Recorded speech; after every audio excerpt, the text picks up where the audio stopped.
नमस्कार दोस्तों, मैं रोहित बापट। मेरे YouTube चैनल पे आप सभी का स्वागत। दोस्तों, हमारी एक दोस्त जो ये चैनल देखते हैं और बड़े आनंद से भावार्थ और अनुवाद जो है वो सुनते हैं, उनकी एक फरमाइश आई थी, उनसे एक सजेशन आया था कि टाळ बोले चिपळीला का हिंदी अनुवाद और भावार्थ हम पोस्ट करें, अपलोड करें। तो लीजिए, आज हम आपके सामने लेके आए हैं टाळ बोले चिपळीला इस पांडुरंग भजन का हिंदी अनुवाद और भावार्थ।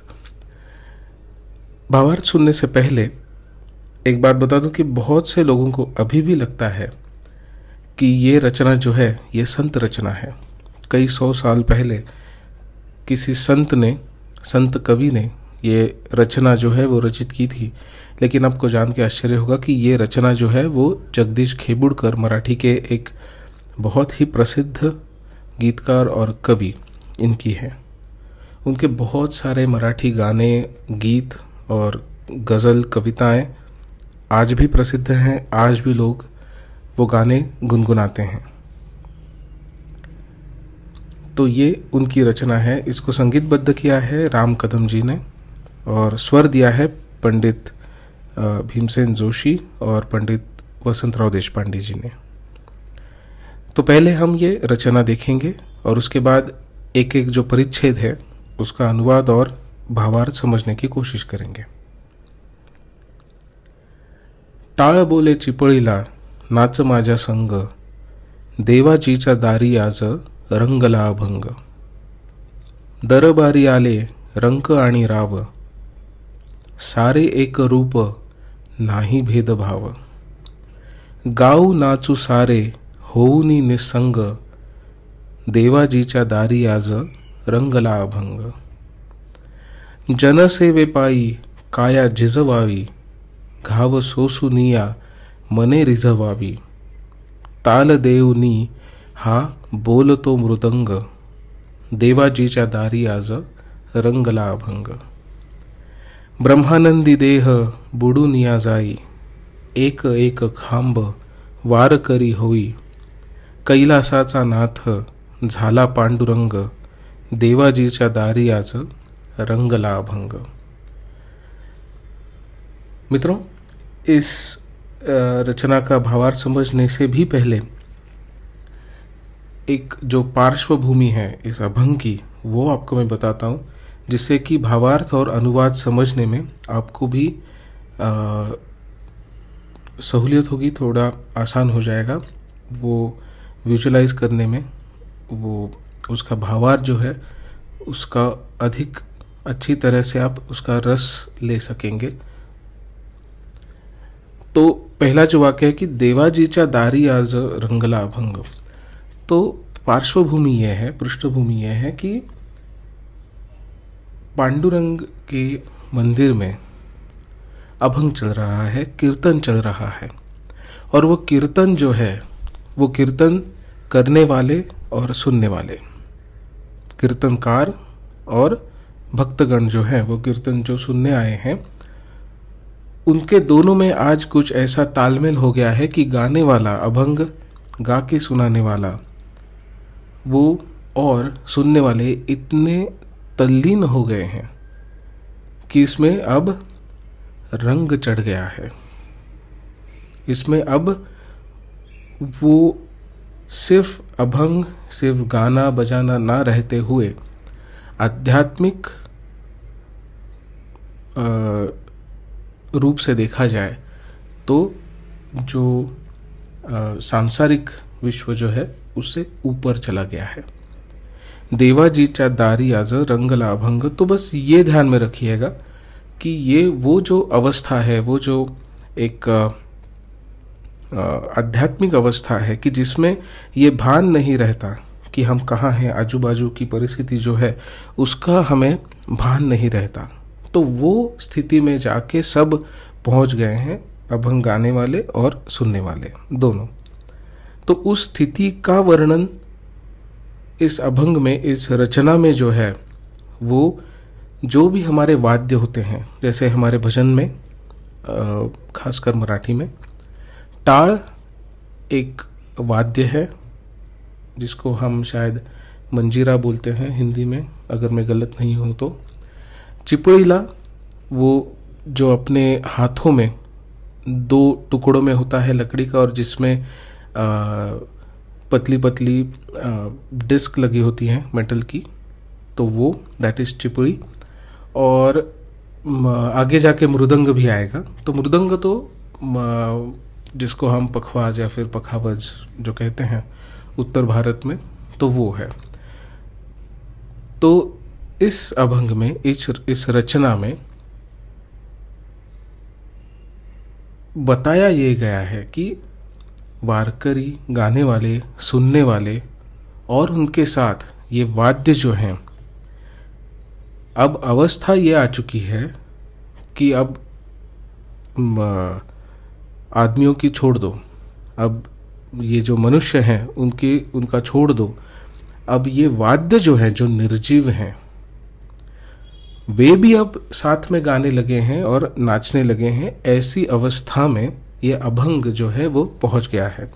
जिन लोगों को कीर्तन सुनने की या फिर अभंग सुनने की थोड़ी सी आदत है, उनको शायद समझ में आए मैं जो बोल रहा हूँ। जिनको ना समझ आए वो भी ठीक है। आप बस इतना समझिए कि एक अवस्था होती है जिसमें ध्यान नहीं रहता कि आजू बाजू क्या हो रहा है। आपके मन में सिर्फ परमेश्वर और उसका ही चिंतन होता है।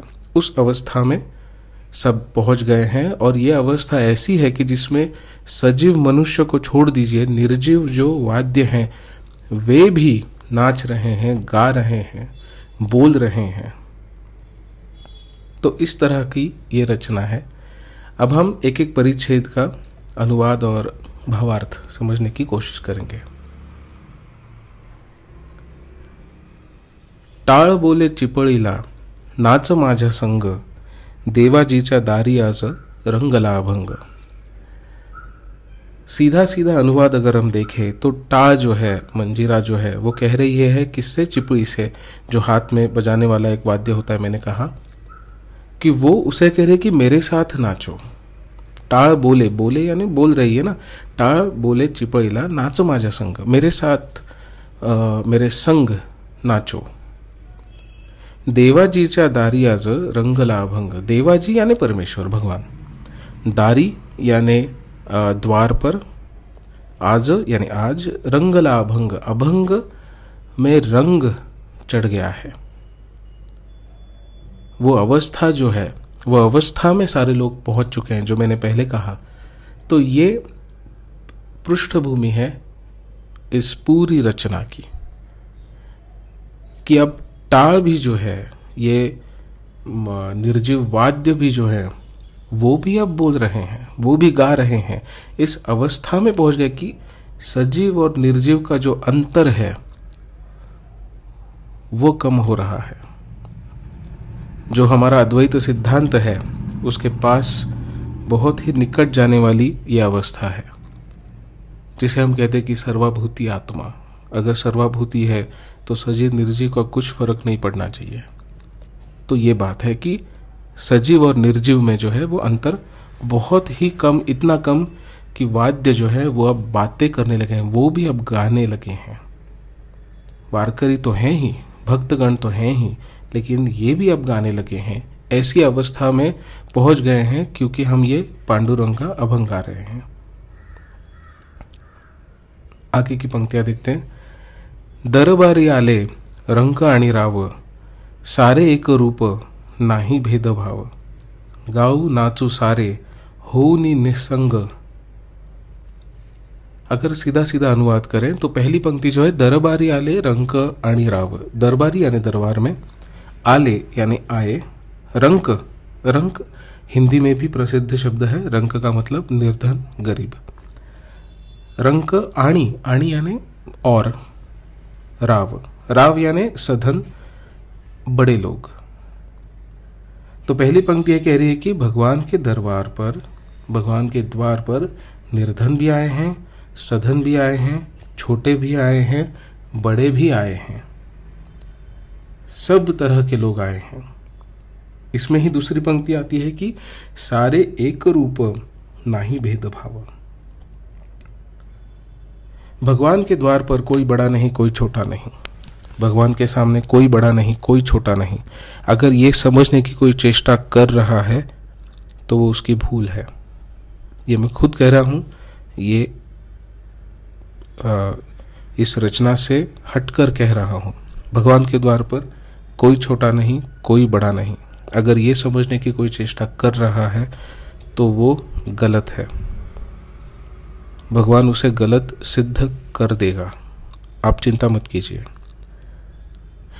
तो इस अवस्था में, अभंग में हम पहुंच गए हैं कि जहां पे इस द्वार पर सारे लोग आ गए हैं। ना कोई छोटा है, ना कोई बड़ा है, ना कोई भेदभाव है, किसी भी तरह का कोई भेदभाव नहीं। सारे एक रूप हो गए हैं, सारे समान हो गए हैं। नहीं यानी नहीं है भेदभाव, कोई भेदभाव नहीं है, किसी भी तरह का कोई भेदभाव नहीं है। यही तो विशेषता है अभंग की, यही विशेषता है भक्ति मार्ग की, यह विशेषता है हमारी जो संस्कृति है उसकी, कि जब भगवान का नाम लेना हो तो कोई छोटा नहीं, कोई बड़ा नहीं, हर किसी को यह अधिकार है कि वो अपने भगवान की प्रार्थना करे, साधना करे। और उसमें अगर अभंग हो, कीर्तन हो, तो और क्या कहने। तो ये टाड़ और चिपड़ी जो है वो एक तरह से एक दूसरे को ये कह रहे हैं, वो एक दूसरे से वाद्य जो है वो संवाद कर रहे हैं कि अरे देखो, दरबार में इस भगवान के द्वार पर सभी लोग आए हैं, कोई भेदभाव नहीं, कोई भेदभाव नहीं। कितना सुंदर दृश्य है कि भगवान के द्वार पर कोई भेदभाव नहीं। अगर इतना सुंदर दृश्य है तो हमने क्या करना चाहिए? गाऊ नाचू सारे होऊनी निस्संग। गाऊ यानी गाएं, नाचू यानी नाचें, सारे लोग, होऊनी होकर, निस्संग। अगर ये सुंदर दृश्य सामने दिख रहा है तो ये वाद्य जो है वे भी कह रहे हैं कि गाऊ नाचू सारे हो निसंग। अगर ये निर्जीव सजीव का भेद खत्म हो गया है, छोटे बड़े का कोई भेद नहीं, कोई भेदभाव नहीं, तो फिर और क्या चाहिए? ये तो आनंद में, हर्षोल्लास में नाचने गाने का समय है।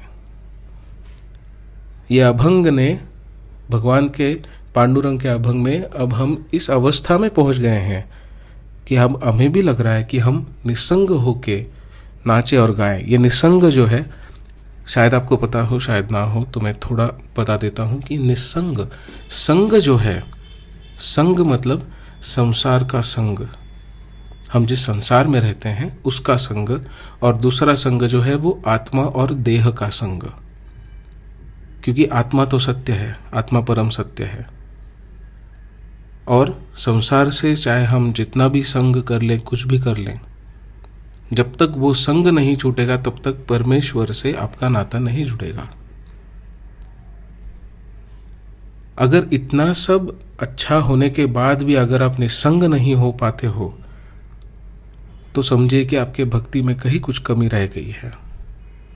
लेकिन ये वाद्य कह रहे हैं कि हम निसंग हो जाएं, हम ये भूल जाएं कि ये संसार क्या है, संसार के नियम क्या हैं, सब कुछ भूल जाएं, इस देह को भी भूल जाएं। देह भान जिसे कहते हैं, हमारे देह का जो एक भान होता है हमारे इसमें, हम में जो एक प्रकार की अनुभूति होती है कि हाँ ये मेरा देह है, जब ये अनुभूति संपूर्ण रूप से चली जाएगी तब आप निसंग हो जाएंगे। तब आप पूर्ण मूल स्वरूप जो है परमेश्वर का, जो आत्मा है, उस स्वरूप में जाके इस भक्ति का, उस परमेश्वर की अनुभूति ले पाएंगे। तो गाऊ नाचू सारे हो निसंग, इतना अच्छा दृश्य है तो फिर गाएं, नाचें, क्यों नहीं, जरूर गाएं।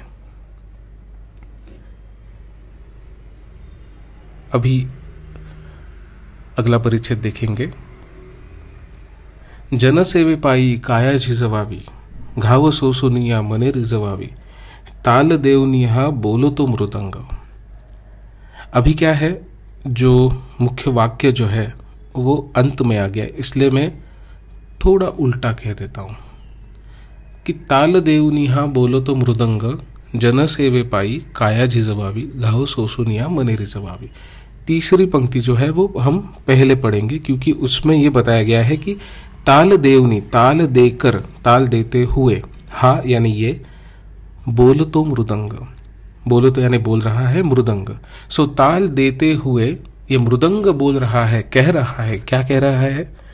जन सेवे पाई, जन सेवा के लिए, काया यानी देह, झिजवावी खपा दीजिए। जन सेवा के लिए ये देह जो है वो खपा दीजिए।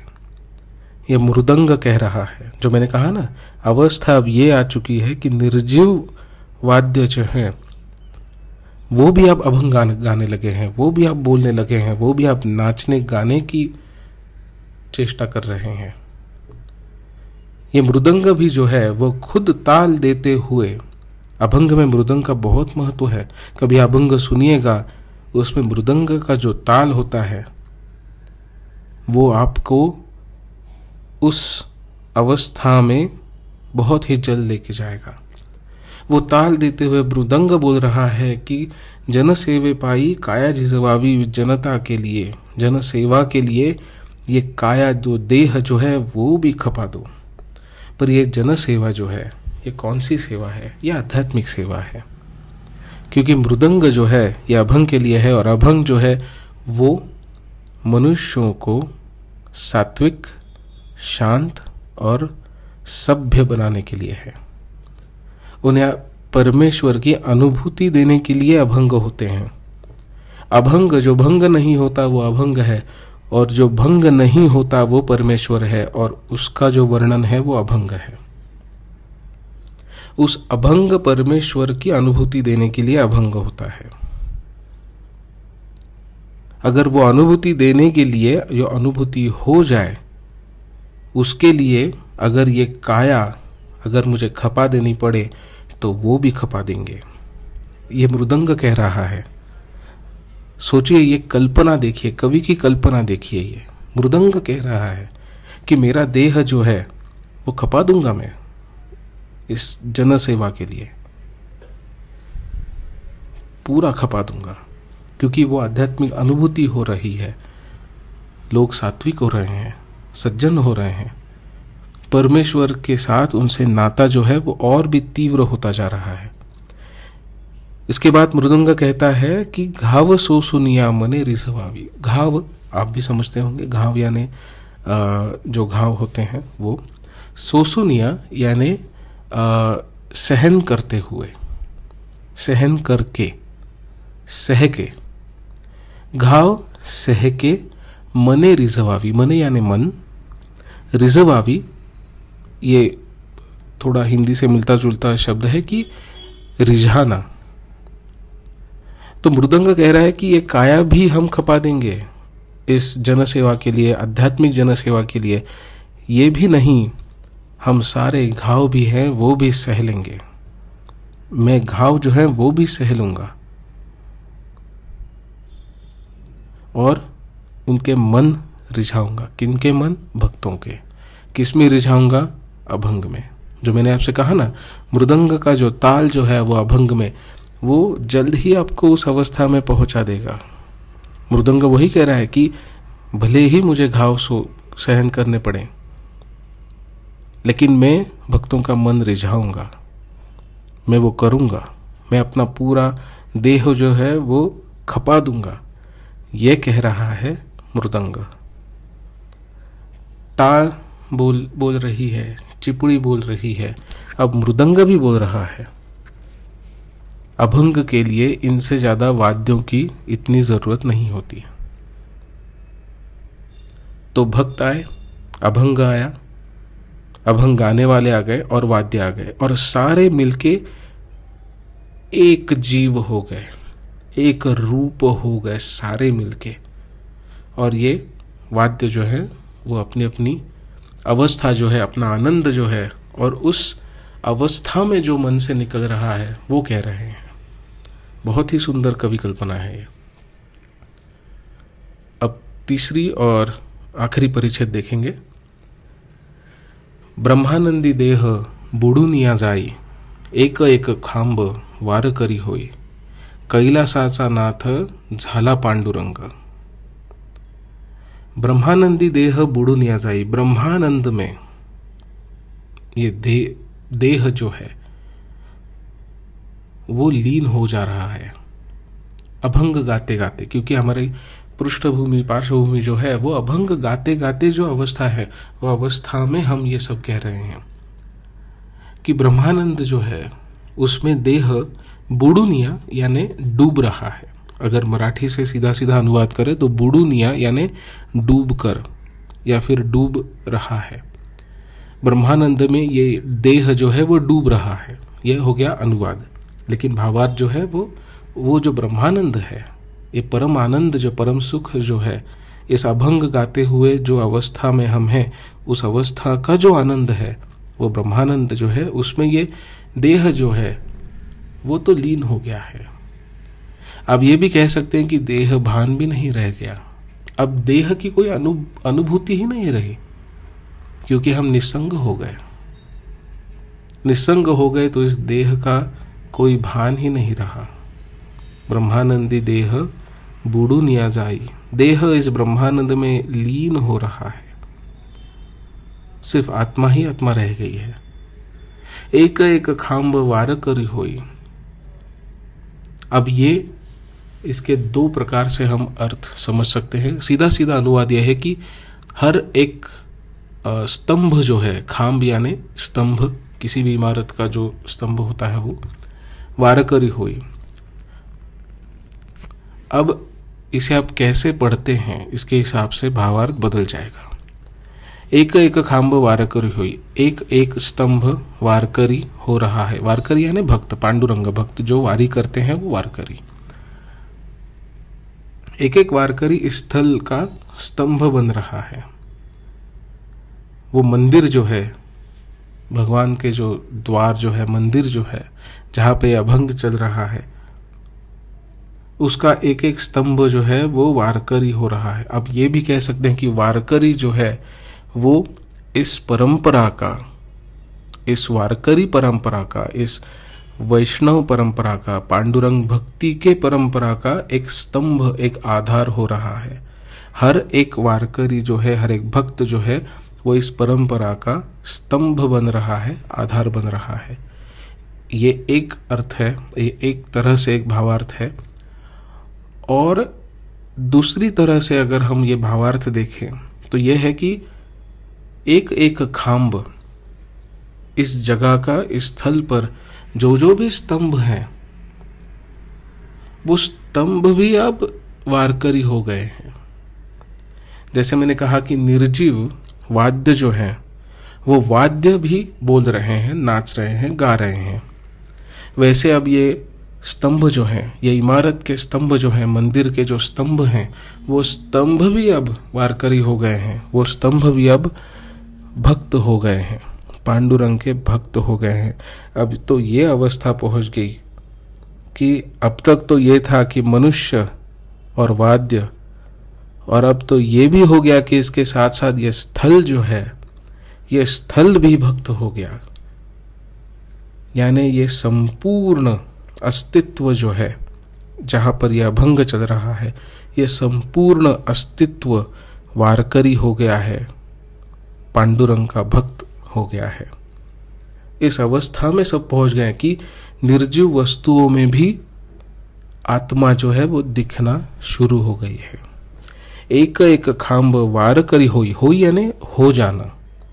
इसलिए मैं कह रहा हूं कि दोनों तरफ से आप ये अर्थ ले सकते हैं, आपको जो अच्छा लगे वो आप समझ सकते हैं। गलत या फिर सही ऐसा कुछ नहीं है। आखिरी पंक्ति है, कैलासाचा नाथ झाला पांडुरंग। बहुत सारे लोगों को यहाँ पे दिक्कत होती है समझने की, क्योंकि कैलाश नाथ जो है, कैलाश नाथ जो है वो तो हमारे भगवान भोले शंकर है। फिर ये कैसे हो गया कि कैलासाचा नाथ झाला यानी हो गया पांडुरंग, कैलासाचा नाथ झाला पांडुरंग, ऐसे कैसे हो गया? तो आपको मैं बताता हूं कि कैलाश जो है, कैलाश इस संस्कृत शब्द का अर्थ है वो एक अवस्था जहाँ पे एक उच्चतम अवस्था जहाँ पे योगी जाके पहुँचता है। कैलाश को स्फटिक भी बोलते हैं, वो भी एक बात है, लेकिन कैलाश वो अवस्था है, उच्चतम एक अवस्था है योगी की, उसके मन की जो उच्चतम अवस्था है योगी की, वहां पर वो जाके पहुंच गया है। और वो अवस्था, वो स्थान जो है उच्चतम अवस्था का, वो है कैलाश। और उस स्थान का नाथ जो है वो पांडुरंग हो गया है। अभी आपको मैं बताता हूं। भगवान बोले शंकर को हम आदि योगी कहते हैं। भगवान शंकर से बड़ा तो योगी कोई नहीं। लेकिन आप ये भी समझ लीजिए कि पांडुरंग जो है, जो कृष्ण का अवतार है, कृष्ण का एक नाम क्या है मालूम है? योगेश्वर। योगियों का जो ईश्वर है वो योगेश्वर। योगियों के ईश्वर की जो अवस्था है जहां पर वो है, वो अवस्था कैलाश की अवस्था है। सारे भक्तगण, सारे सजीव निर्जीव अब उस कैलाश की अवस्था पर पहुंच गए जहां पे योगी की उच्चतम अवस्था होती है। और वहां के नाथ बने हैं पांडुरंग। क्यों? क्योंकि अभंग ही पांडुरंग का है। जिस भगवान की साधना करोगे वही तो प्रसन्न होगा। भगवान शिव जी की आराधना करोगे, भगवान शिव ही प्रसन्न होंगे ना, ब्रह्मा जी तो नहीं होंगे। अगर आप पांडुरंग का भजन गा रहे हैं तो उस अवस्था में आपको कौन दिखेगा? उस अवस्था में कैलाश, उस उच्चतम शिखर पर आपको आपके इष्ट भगवान, यानी इस रचना के लिए पांडुरंग भगवान वहां पे दिख जाएंगे। इसलिए कैलासाचा नाथ झाला पांडुरंग। बिल्कुल कंफ्यूज मत होइए, इसमें ऐसे अलग या फिर गलत ऐसा कुछ नहीं है। वो जो अवस्था जो है, वो अवस्था में जाके आपको वो भगवान दिखने लगेंगे। अगर कोई प्रभु श्री राम का भक्त है तो वो हर जगह पे उसको प्रभु श्री राम ही दिखाई देंगे। बस यही है, पांडुरंग के भक्त हैं इसलिए कैलाश पर पांडुरंग ही दिख रहे हैं उस उच्चतम अवस्था में। और दूसरी एक छोटी सी बात जो है, सूक्ष्म जो है, वो है हरि और हर। वैसे तो एक ही हैं, बस हमारे समझने की, हमारी सोच जो है, आराधना की पद्धति है, इसलिए उनमें फर्क पड़ जाता है। लेकिन हरि और हर एक ही हैं। तो बस यही एक सूक्ष्म बात थी जो आपको कहनी थी। तो दोस्तों, ये था टाळ बोले चिपळीला इस भजन का अनुवाद और भावार्थ। आशा करता हूँ कि आपको ये भावार्थ और ये वीडियो अच्छा लगा होगा। मैं खुद हिंदी भाषिक नहीं हूँ, इसलिए मेरे उच्चारण में अगर कोई गलती हो गई हो तो मुझे माफ़ कर दीजिएगा। अगर आपको कुछ और अभंग या फिर कोई रचना सुझानी हो तो इस वीडियो के कमेंट में ज़रूर बता दीजिएगा। और ये अनुवाद भावार्थ अगर आपको अच्छा लगे तो ज़रूर लाइक कीजिए, शेयर भी कीजिए, जिसके कारण ये वचनामृत जो है, ये भजन जो है, कीर्तन जो है, जो भक्त हैं जिनको समझना है पर मराठी भाषा होने के कारण समझने में दिक्कत होती है, उन तक ये हम पहुंचा सकें और वे भी इस अभंग का, इस रचना का आनंद और रस ले सकें। तो दोस्तों, अब आपसे विदा लेता हूं। फिर से अगर आपको ये वीडियो अच्छा लगे तो ज़रूर लाइक कीजिए, शेयर भी कीजिए और आपके सुझाव इस वीडियो के कमेंट्स में मुझे ज़रूर बताइएगा। मैं उनके भावार्थ और अनुवाद आपके सामने प्रस्तुत करने की ज़रूर कोशिश करूँगा। अब आपसे विदा लेता हूँ। धन्यवाद।